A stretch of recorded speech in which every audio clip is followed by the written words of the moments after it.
হে আল্লাহ, আমাদেরকে সরল পথ দেখাও, তাদের পথ যাদেরকে তুমি অনুগ্রহ করেছে, তাদের পথ নয় যাদের উপর তোমার গজব নাজির হয়েছে এবং যারা পথভ্রষ্ট।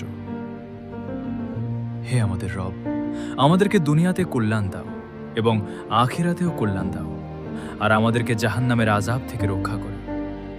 হে আমাদের রব, যদি আমরা ভুলে যাই বা ভুল করি, তাহলে আমাদের পাকড়াও করো না, তুমিই আমাদের অভিভাবক। কাফের সম্প্রদায়ের বিরুদ্ধে আমাদের সাহায্য করো। হে আমাদের রব, তুমি আমাদেরকে হেদায়েত দেওয়ার পর আমাদের অন্তরকে বাঁকা করে দিও না, এবং তোমার পক্ষ থেকে আমাদেরকে রহমত দান করো। নিশ্চয়ই তুমি মহাদাতা। হে আমাদের রব, আমরা ঈমান এনেছি, কাজেই আমাদের গুনাহ ক্ষমা করো এবং জাহান্নামের আযাব থেকে রক্ষা করো।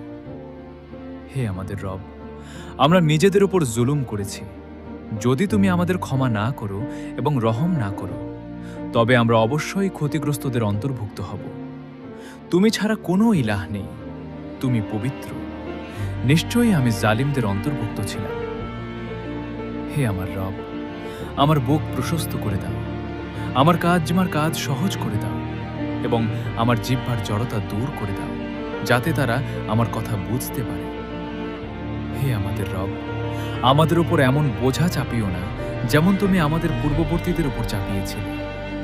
হে আমাদের রব, আমাদের উপর এমন ভার চাপিও না যা বহন করার শক্তি আমাদের নেই। আমাদেরকে ক্ষমা করো, আমাদের গুনাহ মাফ করো এবং আমাদের প্রতি রহম করো। তুমিই আমাদের অভিভাবক, কাজেই কাফের সম্প্রদায়ের বিরুদ্ধে আমাদেরকে সাহায্য করো।